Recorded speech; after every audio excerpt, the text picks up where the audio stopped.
दिल्ली चुनाव प्रचार इस वक्त बहुत ज़ोर शोर से चल रहा है और इसी बीच में इसी चुनाव में केजरीवाल जो हैं एक बार अपने स्टेटमेंट से बहुत सुर्खियों में आए थे और वो स्टेटमेंट उनका है कि उन्होंने यमुना के जल को लेकर जो है एक नया मतलब विवाद खड़ा कर दिया है कि हरियाणा से जो पानी आ रहा है वो जहरीला, यानी कि हरियाणा में उन्होंने बीजेपी सरकार के ऊपर सीधा आरोप लगाया है कि वो जहर घोल रहे हैं और हमने उसको दिल्ली के लोगों के लिए रोका है। यानी कि दिल्ली अगर हमने नहीं रोका होता तो वो दिल्ली वासियों को जहर का नुकसान होता, कहीं ना कहीं उनको बीमार पड़ जाते, वो कहीं हॉस्पिटलाइज हो जाते या उनको मौत भी उनकी हो सकती थी। मतलब इतना जहरीला पानी, ये बात अरविंद केजरीवाल ने कही है।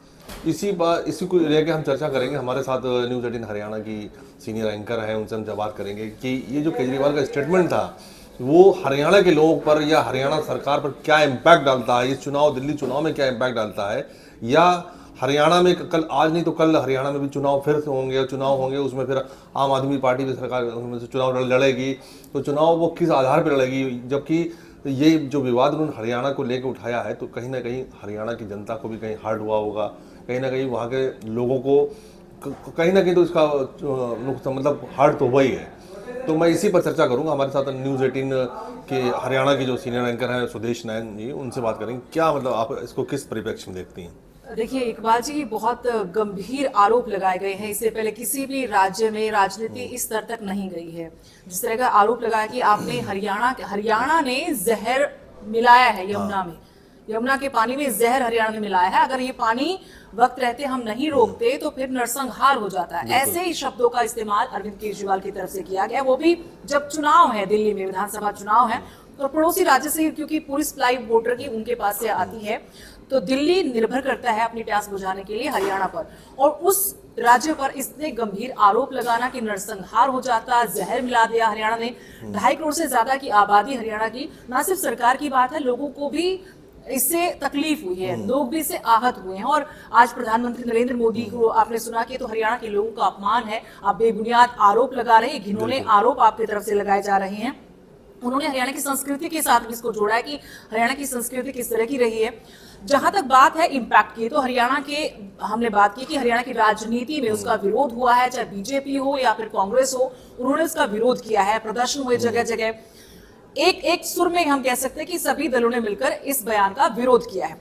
रही बात दिल्ली विधानसभा चुनाव की, तो दिल्ली विधानसभा चुनाव क्योंकि अब सरगर्मियां तेज हैं, 5 तारीख को ही विधानसभा के लिए मतदान होना है, वोटिंग होनी है, 8 को रिजल्ट आना है। तो ऐसे में एक बड़ा मुद्दा, यमुना दशकों से चुनावी मुद्दा तो थी, लेकिन इस बार जो आरोप लगा कि जहर मिलाकर आप पानी भेज रहे थे, नरसंहार हो जाता अगर हम नहीं रोकते।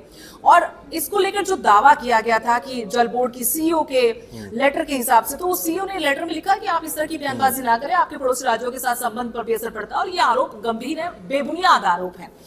तो जाहिर तौर पर एक बड़ा चुनावी मुद्दा ये बन गया है दिल्ली में इस वक्त में। और हम कह सकते हैं कि कहीं ना कहीं आम आदमी पार्टी के लिए गले की फांस भी ये बनेगा। चुनाव परिणाम इसका असर देख सकता है। अभी मैं देख रहा था कि हरियाणा के सीएम सैनी साहब भी जो मतलब इन्होंने पानी भी पीकर दिखाया भी, उस पर भी कई सवाल खड़े हो गए कि उन्होंने पानी देखिए अब लग रहा है कि लड़ाई दो स्टेट के बीच में, 2 पार्टियों के बीच में ये लड़ाई है। आम आदमी पार्टी आरोप लगा रही है तो उसका जवाब देने के लिए बीजेपी की तरफ से मुख्यमंत्री खुद आते हैं।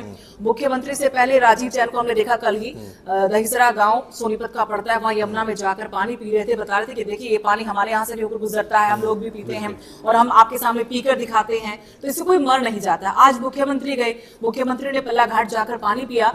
इसको लेकर भी आम आदमी पार्टी की तरफ से कहा गया कि वो तो आमचन मतलब एक चुल्लू भर पानी था, आप गिलास भरकर पीते या दिखाते पानी कैसा गिलास में भर के। तो राजनीति तो इसमें हो रही, लेकिन बात जहां तक है कि आरोप किस बिना पर आरोप लगाए गए, अब साइंटिफिक तरीके से क्या वो प्रूव कर पाएंगे कि जहर मिला हुआ था, हरियाणा ने जहर मिलाया, किसने रोका, क्या उसमें जांच की गई तब जाकर रोका, कितना पानी आगे जा चुका था, उससे कितना नुकसान हुआ, आगे लोगों ने जो पानी का इस्तेमाल किया है उनकी कोई टेस्ट रिपोर्ट है, उनकी कोई जांच की गई है, या फिर आपके पास जहां पानी रोका उससे पहले भी तो मतलब पानी के अंदर जीव जंतु तो होते हैं, मछलियां होती हैं, अगर इतना जहर कि आदमी मर जाए, नरसंहार दिल्ली में हो जाए, तो उसके संख्या तो पीछे मछलियां भी मर सकती हैं, जीव जंतु मर सकते हैं। तो वहां कैसे पता लगा कि इसमें इतनी बड़ी मात्रा में अमोनिया, और आप जहर शब्द का इस्तेमाल कर रहे हैं, आप अमोनिया की मात्रा बढ़ गई नहीं कह रहे हैं, जो स्टेटमेंट अरविंद केजरीवाल की थी, अगर कोई भी सुनेगा तो उससे पैनिक होने वाली बात है। तो ये लगता है कि मतलब अरविंद केजरीवाल ने का जो स्टेटमेंट था कि दिल्ली चुनाव में वो कितना इम्पैक्ट डालेगा, अरविंद केजरीवाल की पार्टी के ऊपर कितना असर उसका दिखेगा, क्या चुनाव में वो एक बड़ा इम्पैक्ट बन पाएगा? देखिए, अभी जो स्थिति है उसके मुताबिक इस वक्त सबसे बड़ा मुद्दा है, बाकी सभी मुद्दे पीछे छूट गए हैं। यमुना एक बड़ा मुद्दा है, इस पर चर्चाएं हो रही, वाद विवाद हो रहे हैं। इसको लेकर हम कह सकते हैं कि जो बाकी मुद्दे थे, चाहे वो यहाँ पर फ्री में चीजें बांटने की योजना लाने की बात हो, फ्री का तोड़ भी बीजेपी ने निकाला, कांग्रेस ने निकाला कि हम अगर इतना फ्री में दे तो हम इतना फ्री में आपको देंगे, भत्ता इतना है तो हम इसका भत्ता देंगे। अब बात हो रही थी यमुना की, यमुना साफ क्यों नहीं की गई, यमुना की हालत सबने देखी, हमें छठ पूजा पे तो हम हर साल देखते हैं, तो उसको लेकर भी अरविंद केजरीवाल माफी मांग रहे थे कि इतने साल कोविड में निकल गए, इतने साल हम इतने वक्त तक हमारे कैबिनेट के तमाम चेहरे में खुद जेल में रहा तो हम काम नहीं करवा पाए।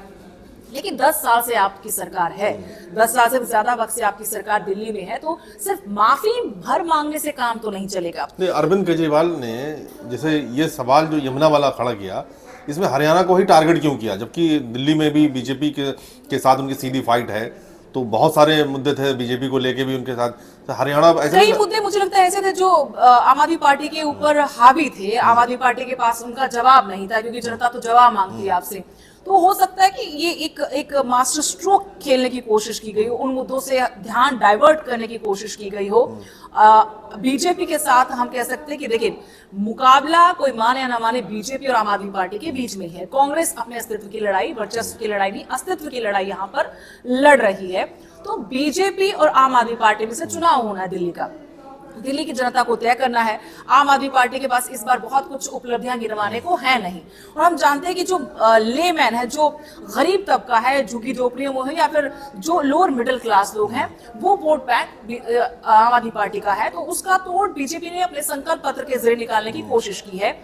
साथ में ये भी कि बीजेपी ने एक और यहाँ पर दाव खेला कि डबल इंजन की सरकार होनी चाहिए, अगर हमारी सरकार दिल्ली में बनती है तो हम इसको जो वादे अरविंद केजरीवाल करते रहे उनको भी हम पूरा करेंगे, और जो योजनाएं अच्छी हैं जो पिछली सरकार में थी दिल्ली की, अरविंद केजरीवाल की, उन योजनाओं को भी हम बंद नहीं करेंगे, बल्कि दिल्ली के हालात सुधारने के लिए डबल इंजन की सरकार आएगी और हम तमाम विकास के काम यहाँ दिल्ली में करवाएंगे। और ये जरूरी है। आज जब प्रधानमंत्री निशाना साध रहे थे अरविंद केजरीवाल पर, तब भी उन्होंने कहा कि एक मौका अब मुझे देके दीजिए, मुझे मौका दीजिए, मैं यहाँ काम करवाऊंगा, मैं दिल्ली को बदल दूंगा। तो यमुना की एंट्री पहले से थी, यमुना मुद्दा पहले से थी, लेकिन मुद्दा ये था कि यमुना को लेकर कहा गया था कि मैं यमुना को साफ कर दूंगा, अगर नहीं कर पाया तो आप मुझे वोट मत दीजिएगा अगले चुनाव में।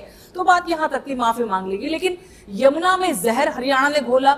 हो सकता है कि बीजेपी और आम आदमी पार्टी के बीच में जो लड़ाई है, उस लड़ाई में एज लेने के लिए ये ऐसा तो नहीं कह सकते कि कुछ बिना सोचे समझे दिया गया बयान है, बहुत सोच समझ कर दिया गया बयान है कि पानी में जहर मिलाया गया, फिर उसको रोका गया।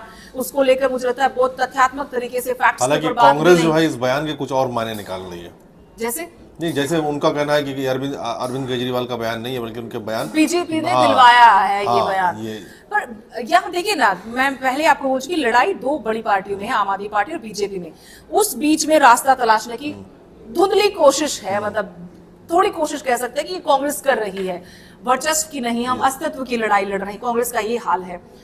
तो ये तो सिर्फ सियासी बयानबाजी हम कह सकते हैं इकबाल जी की, ऐसी सियासी बयानबाजी। लेकिन ये जो तीर निकला है अभी, ये कहाँ जाकर लगेगा और किसको फायदा किसको नुकसान, ये तो हम बहुत अभी बैठकर नहीं जज कर सकते, नहीं हम कोई भविष्यवाणी कर सकते। लेकिन ये बड़ा मुद्दा तो जाहिर तौर पर बन गया, वो भी जाहिर तौर पर किसलिए, अब बीजेपी हरियाणा में इसको इस तरीके से पेश कर रही है कि ये सिर्फ हरियाणा सरकार को लेकर नहीं बोला गया, ये 2.5 करोड़ से ज्यादा की आबादी हरियाणा के लिए बोला गया है, हरियाणवियों के लिए बोला गया है। और हम सब जानते हैं कि राजधानी दिल्ली में करीब 40% हरियाणा के लोग, हरियाणा से ताल्लुक रखने वाले लोग हैं, या फिर रोजमर्रा में अपने कामकाज के सिलसिले में नौकरी पेशा लोग काम धंधे के लिए सोनीपत से आसपास के एनसीआर के इलाकों से दिल्ली में रोजाना भी आते हैं, घर परिवार है, रिश्तेदार है, जान पहचान के लोग हैं। तो वो वोट बैंक साधने की कोशिश इस बयान के जरिए भारतीय जनता पार्टी कर रही है। अब सीएम सैनी के जो रैलीज थी बहुत सारे प्रचार के लिए, तो वो तो इनकी लिमिटेड थी, और सीएम सैनी जो चूँकि एक अच्छी छवि के नेता माने जाते हैं, एक अच्छे सीएम माने जाते हैं, तो क्या लगता है कि ये बयान आने से अब दिल्ली में उनकी प्रचार की रैलियां बढ़ जाएंगी, दिल्ली में उनका फोकस और बढ़ेगा, ऐसा लगता है क्या? या जो देखिए, ये तो जो बीजेपी को ये तय जो करना है कि हाँ, ये जो पॉलिटिकल वार जो शुरू हुआ या यमुना विवाद जो हुआ, इससे कहीं ना कहीं जो है एक तरीके से मुद्दा डाइवर्ट होके सैनी साहब के पास ही आ गया। हाँ, हरियाणा बीजेपी के पास आ गया और इसमें लगातार ये कोशिश भी की जा रही है कि इसमें आम आदमी पार्टी को घेरा जाए, उनसे सवाल पूछा जाए कि आप पैनिक क्यों फैला रहे हैं, इससे आप सिर्फ राजनीति का गिरा स्वरूप इससे पहले नहीं देखा गया। और जाहिर तौर पर कि हम ब्रह्मपुत्र नदी से पानी लेते हैं, चाइना से होकर गुजरती है वो नदी, फिर हमारे यहाँ आती है, 7 स्टेट से आती है। तो जब कभी कितने भी हालात बिगड़े हैं दोनों देशों के बीच में, भारत और चाइना के बीच में, लेकिन इस तरह के आरोप प्रत्यारोप वहां पर भी नहीं लगे। हमारी सिंधु नदी जाती है पाकिस्तान में, तो कभी पाकिस्तान ने भी इस तरह के आरोप नहीं लगाए। हमारे साथ जंग लड़ी है दोनों देशों ने, उसके बावजूद कभी इस तरह के बयानबाजी नहीं, ऐसे आरोप, अनर्गल आरोप नहीं लगाए गए।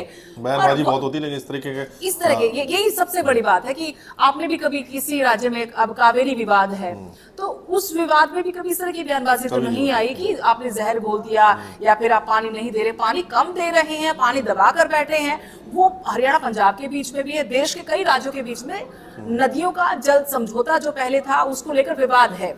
लेकिन इस तरह से कहना कि कोई राज्य जहां से पानी वो सप्लाई कर रहा है उस पानी में जहर मिलाकर आपके राज्य के लोगों को देना चाहता है, नरसंहार हो जाए, लोग मर जाए, ये राजनीति का इससे गिरा हुआ स्वरूप तो नहीं हो सकता। तो कहीं ना कहीं मतलब यही बात है कि हर चुनाव में इस तरीके की बयानबाजी आती है, लेकिन इतनी गिरी हुई भाषा का इस्तेमाल हो, ये मतलब इस तरीके का बयान जो है, केजरीवाल का बयान हो या किसी और का बयान हो, ऐसा बयानबाजी हमने कभी किसी चुनाव में नहीं देखी है।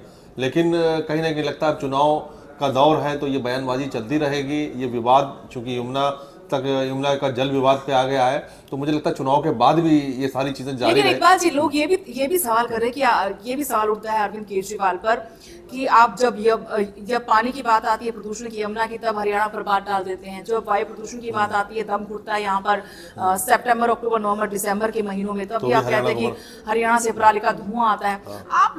आप इस साफ तौर पर अब लोग समझने लगे कि आप अपनी जिम्मेदारियों से भाग रहे हैं। आपकी जो जिम्मेदारी है उससे भाग रहे। जब कानून व्यवस्था की बात आती है तब कहते हैं कि केंद्र के पास है, सुरक्षा का जिम्मा तो वो करे। लेकिन यमुना का पानी जो आपकी दिल्ली में बहती है यमुना, उसकी साफ सफाई वो तो आपके हाथ में। अब केंद्र सरकार की तरफ से बीजेपी एक और हथियार के रूप में इसको इस्तेमाल करेगी। करीब 8,000 करोड़ का बजट आपको सैंक्शन हुआ था यमुना की सफाई के लिए, उसका क्या किया? कितने आपने ऐसे संयंत्र लगा जिससे यमुना की सफाई हो? बिल्कुल। तो अभी लग रहा है कि घेरेबंदी बीजेपी ने भी की है और ये सवाल जनता के मन में भी उठे होंगे कि आप आरोप तो लगा रहे हैं, पहली बात तो जहर मिलाया, वो सनसनी पैदा करने की कोशिश की गई। आप कह सकते हैं कि अमोनिया का जो स्तर है पिछले कुछ दिनों में बढ़ गया है, हम इसकी जांच कर रहे थे, जांच में यही पाया गया है, लेकिन जहर मिलाया गया, हमने पानी रोक दिया वरना नरसंहार हो जाता। नरसंहार ठीक है, आपने आरोप लगा दिया, लेकिन उस नरसंहार वो जो नदी है यमुना, वो हरियाणा के कितने किलोमीटर के एरिया से क्रॉस करके आती है। वहां पर किसी पशु ने, किसी जानवर ने, किसी इंसान ने वो पानी पिया होगा, तो वहां तो नरसंहार नहीं होता। आप कह रहे हैं हमने रोक लिया तो हम बच गए। बिल्कुल। और नहीं, ये जो जिम्मेदारी इनकी थी केजरीवाल जी की, साफ साफ इन्होंने मान भी लिया कि हम नहीं कर पाए, तो कम से कम जो है अब उन मुद्दों पे बात करनी चाहिए जो ये नहीं पूरे कर पाए, उसको लेके जनता के भी जाना चाहिए, ना कि मतलब इस तरह के बयानबाजी। मुझे लग रहा है नेताओं को ये ऐसी बयानबाजी से बचने के से ज्यादा बेहतर है कि आवाम के जो मुद्दे हैं, जनता के जो मुद्दे जो नहीं हो पाए, ये भी जनता का मुद्दा है, लेकिन आप इसको सनसनीखेज तरीके से नहीं परोस सकते। आप सिर्फ चुनावी राजनीति के लिए दांव की तरह इसको इस्तेमाल नहीं कर सकते। वो कह रहे कि हमने पानी रोक दिया तो दिल्ली बच गई, दिल्ली के करोड़ों लोग बच गए, वरना नरसंहार हो जाता, लोग मारे जाते।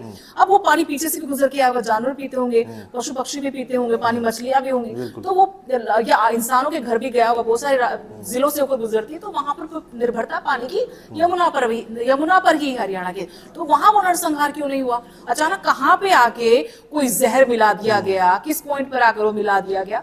तो बिना सबूतों के इस तरह की बयानबाजी करना राजनीति का गिरता हुआ स्तर ही तो है। चलिए, वो तो चुनाव वाले दिन तय करेगी जनता कि इनका बयान जो है वो कितना मतलब सही था या गलत था, वो जनता तय करेगी। जनता सब देख ही रही है, जानती है कि कौन क्या है, और देखते रहे हम आगे भी न्यूज़ 18 हरियाणा को देखते रहे, तो आपको पल पल का इस पर भी अपडेट मिलेगा, दिल्ली चुनाव का भी अपडेट मिलता रहेगा, तो आप न्यूज़ 18 हरियाणा हिमाचल को ज़रूर देखें। Thank you sir.